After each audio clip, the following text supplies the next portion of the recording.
Olá, seja bem-vindo ao nosso canal Explica no Quadro. E hoje vamos falar sobre a classificação das contas contábeis em circulante e não circulante. No balanço patrimonial, as diversas contas contábeis que representam os elementos que compõem o patrimônio de uma empresa devem ser apresentadas de forma organizada e padronizada. Significa que algumas regras devem ser observadas para a correta apresentação das contas no balanço. Uma das principais regras diz respeito à classificação das contas em dois grandes grupos, contas do ativo e contas do passivo, incluindo neste último aqui as contas relativas ao patrimônio líquido da empresa. Mas existe outra classificação também muito importante e que se aplica tanto às contas do ativo como às contas do passivo. É a classificação das contas em circulante e não circulante. Se você observar esse modelo de balanço patrimonial, verá que esta é uma classificação que fica bem evidente no relatório contábil. Quando você observa essa classificação, ao realizar os lançamentos contábeis, você contribui para que os analistas de mercado consigam identificar tanto os recebimentos de curto e longo prazo que a empresa tem em haver, quanto as próprias obrigações da empresa, também separadas em curto e longo prazo. Vamos começar explicando os conceitos de circulante e não circulante com um exemplo para as contas do ativo, que é o conjunto de bens e direitos da empresa. Quando uma empresa tem um direito, significa basicamente que tem algum valor a receber.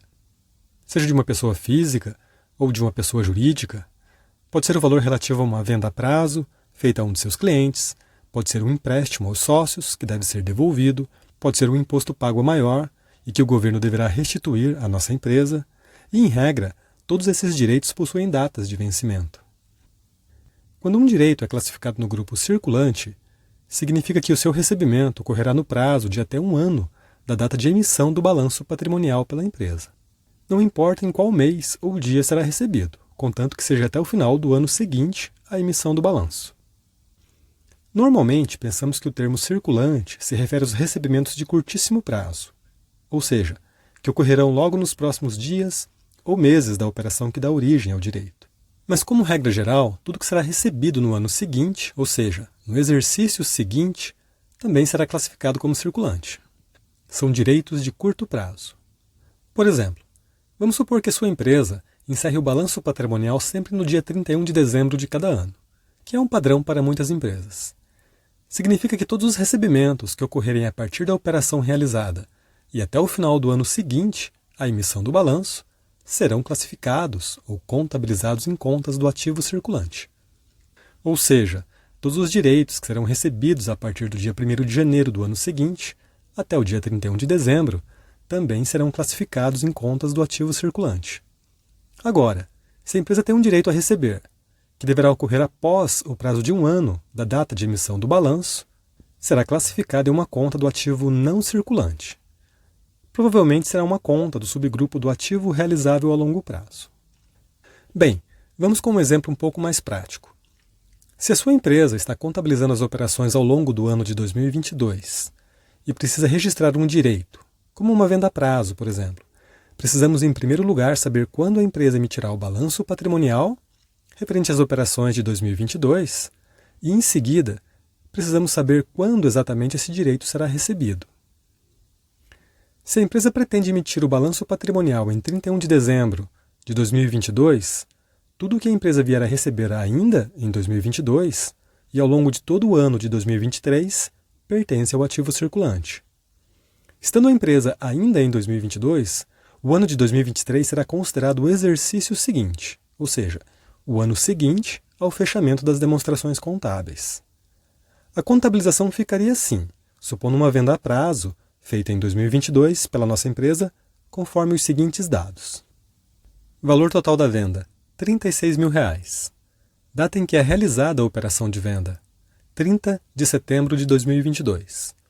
Número de parcelas, 36 parcelas fixas e mensais de R$ 1.000, sendo a primeira parcela a ser recebida no dia 30 de outubro, e as demais sempre no dia 30 de cada mês.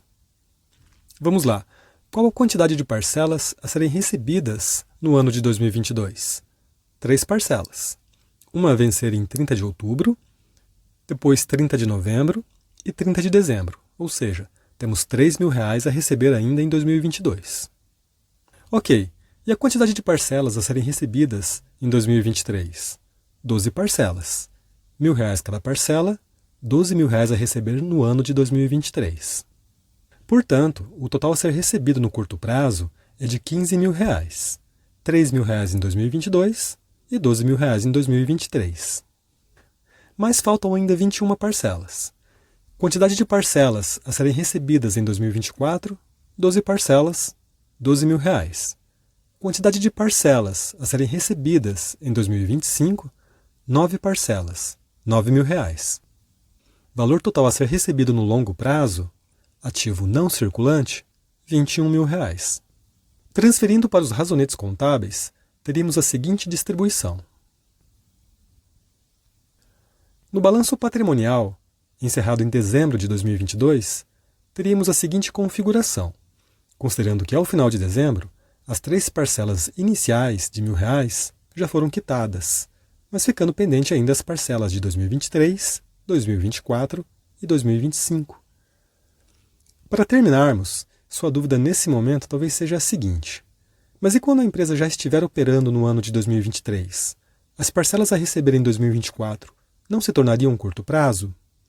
A resposta é sim, tanto que normalmente as empresas fazem uma reclassificação dos valores nas contas contábeis, realizando a baixa das contas de longo prazo e transferindo o saldo para as contas que representam os direitos de curto prazo, até que finalmente todo o direito seja recebido. Por fim, o mesmo raciocínio apresentado aqui para as contas do ativo, em que utilizamos um direito como exemplo, vale também para as contas do passivo, em relação às obrigações que a empresa tem a pagar, que podem ter datas de vencimento no curto prazo, passivo circulante, quando vencem até 1 ano da data do encerramento das demonstrações contábeis, ou no longo prazo, passivo não circulante, cujo vencimento ocorrerá depois desse prazo.